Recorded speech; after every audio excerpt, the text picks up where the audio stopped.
Hi, this is Runa, and you're listening to the Changemakers podcast, where we share tips, insight, tools, and stories from other changemakers designed to motivate you to become the change you want to see in your world. Make sure you join our Changemakers community at runamagnus.com/podcast. And now, this is your time to sit back, relax, and enjoy. Wow. Welcome to the Changemakers podcast again, Ariel. Thank you. It's my pleasure to be here. You know what, Ariel, you've been popping up in my mind for many reasons. We're living in very special times today, times where people are uncertain, and we can feel around us. I think most of us can feel either we go into fear in one at least. We fall into it once in a while. I know I'm noticing with myself, I normally manage to be in the high frequency being, but there are times, I have to admit, where I can feel my energy goes down. And I can see that around me, that people often fearful for the situation. And I wanted to hear from you regarding neuroscience, regarding your background in meditation. What do you see is happening, and what can we do to keep ourselves in the right space? Okay, well, these are incredible times, and they're times with a lot of emotion associated with it. Things are changing rapidly, there's new information, and we can be scared for ourselves and where our future is going. And all of those feelings are okay. So the first thing to acknowledge is, even me, a long-term meditator, I will spend a lot of the time in a really beautiful state, and then I'll get a new piece of news or information or insight, and I can be scared and I can feel anxiety. And that is completely okay. Even the sense of change has a feeling, that the world is changing a little. Change itself has its own feeling associated with it that we usually don't recognize. So it's okay to be having a lot of feelings right now. Now, while you're having these feelings, it can be very easy to get stuck in the ones that are, negative, ruminative, scary, because we feel like we're supposed to. We feel like in these times we're supposed to feel this way, and that if we feel more anxious, we're more likely to be safe. It's a fallacy that our brain makes. And so once you recognize that, you have the opportunity to say, hey, there are tools that I can use to regularly calm my mind and body to get out of those states. And we can go into those in a minute. Yeah, exactly. So what I'm hearing is it's almost like we go to that state automatically. Yeah, so inside of your brain, there's the structure called the amygdala. Yeah. So the amygdala is the part of your brain that's always scanning for danger. And it's the thing that's always looking around the environment, seeing what's dangerous, and then giving you signals of danger. So thoughts associated with it and sensations in your body, like the feelings what we have in anxiety. Your body kind of feels vibrating, your heartbeat beats faster, you feel anxious. Now, the amygdala is really good at doing its job, and actually too good at doing its job.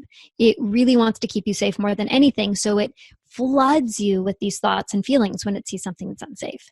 Now, we're used to our amygdala overfiring even in our normal lives. So in our normal lives, your amygdala is going to see a colleague who might have looked at you funny and say, oh no, they don't like me. Or, your amygdala is constantly overfiring because it thinks it's doing its job.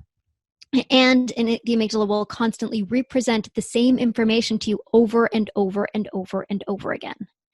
So there's another structure in our brain called the prefrontal cortex. Now that's at the front of our head, and it's the structure responsible for planning, organization, attention, what we put our attention on, and it's able to sort of survey the landscape and see what's going on and actually make good decisions.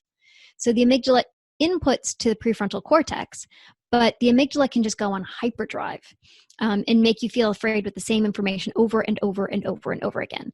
Like, take a normal example, like you're stuck in traffic and your amygdala says, oh, you're stuck in traffic, you're going to be late. And then you feel the anxiety rising and rising and rising, even though it's just traffic. It's not a big deal. You'll be fine. You'll get there eventually. But you feel the sense of anxiety when you don't need to and when it's not useful for you. So one of the best tools that you can employ right now is the tools of a meditation practice. Because what meditation does is it strengthens your prefrontal cortex, the part that's involved with wisdom and surveying the landscape and making good decisions. And it downregulates your amygdala, the part of your brain that's freaking out right now. So that you can, rather than just being scared all the time, you can take the right steps. You can take the right actions. And when you've done those things and you know you're safe, you can tell your amygdala that, shh, you don't need to keep presenting this to me over and over again. I've got it. We've done what we need to do. It's all good.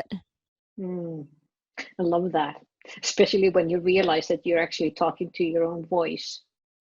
Yes. I mean, like, it is like, it really, really does demonstrate that you are not that voice in your head, since you're talking to it. Yeah, there's lots of voices in your head telling you things, and you don't need to listen to all of them. And we get sucked in, which is okay, but there is a choice to be able to say, hey, this is not serving me at this moment.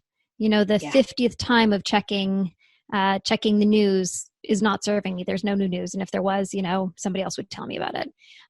Or ruminating about the same thing over and over again, or just going through life with this persistent state of scaredness when you're in your home and you're safe and you've, you know, already washed your hands maybe twice and it's fine. The persistent state of scaredness is not helping at that point. And it's okay if it's there. You know, we all have a lot of feelings right now and all of them are okay. But it's also okay to stop and take a moment and breathe deeply and allow your mind and body to refocus on something else, to bring yourself into an activity in the present moment, like even as simple as doing your dishes, or if you're with your kids, spending time with them and really absorbing yourself with it. And to say, you know what? Life can also be fine right now. Love that. Life can also be fine right now. Yeah. I know that many people are looking at how can I start to meditate, and I also hear people say, "Oh, I tried it once, not for me." So meditation is very easy to do. It can also be challenging to do. The simplest form of a meditation practice is a focused attention on the breath practice. And it's as simple as just putting your attention on your breath, just breathing deeply, keeping your attention on your breath. You can feel the movement of your chest or your belly.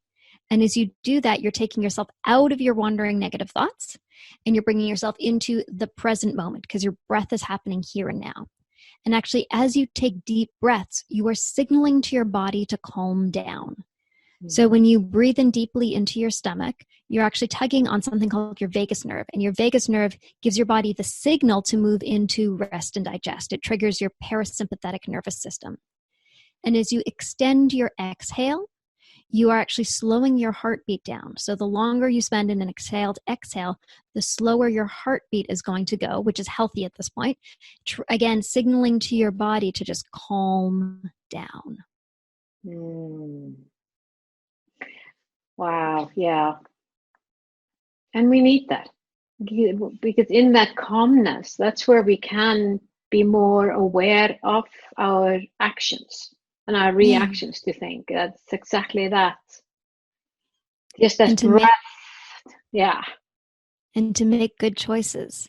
Yeah, and to make good choices.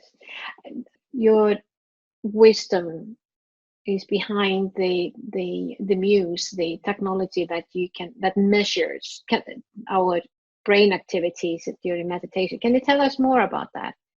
Sure.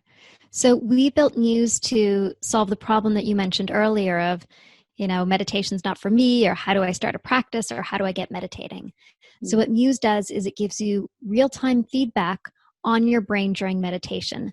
So when your mind is wandering into another thought, it informs you. You actually hear the sound of your own mind, and it guides you into quiet, focused attention.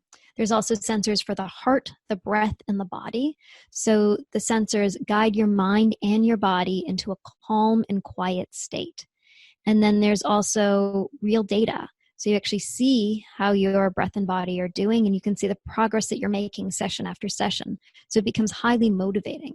So it becomes a way to make the kind of strange, intangible process of meditation really tangible, with something that's truly telling you what to do if you're getting into your focus zone, how to stay there, and how to really establish or enhance your practice. Exactly. That's sounds like a really good tool to not only to begin with. I think it's for everyone, isn't it? I mean, it's not just for beginners. I've been meditating for well over a decade, and I find it really interesting and something that is of useful. I would say it would be useful. I'll be curious. Yeah, so it's great for beginners who want to get started, but people with existing practices, it gives you a new insight into your own mind. As a meditator, you're a consciousness explorer, and this gives you a new lens into exploring your meditation and also understanding the more subtle nuances of your mind, understanding when you're focused, when your mind has wandered, and how to make better decisions throughout that process.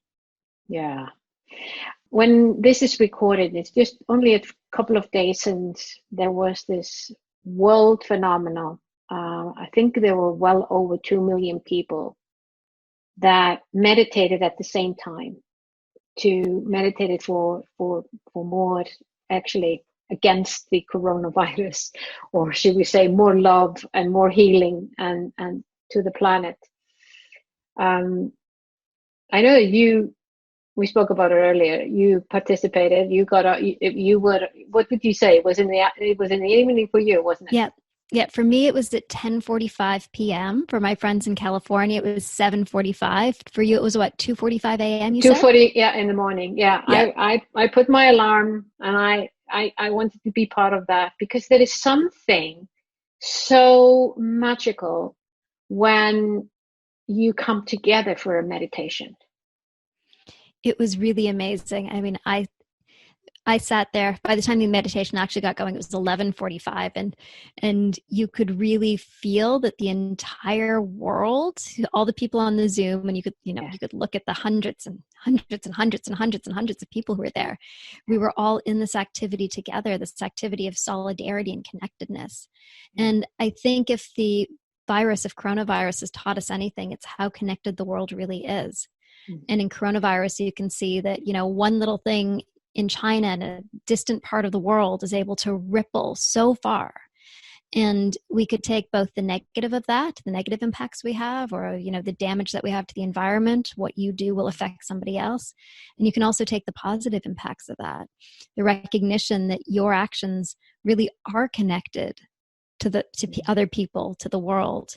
And when we reach out and we do good, we amplify it further and further and further. Yeah, when we reach out and when we feel that we're all really interconnected, and our every single action and reaction matters, not only to us but to the world. I love that. That's a really good one. I'm going to end with that, Ariel. Thank you so much for being our guest again, and to our listeners, please go to the show notes to find out more about how you can reach out to Ariel and get a hold of that magical tool called Muse.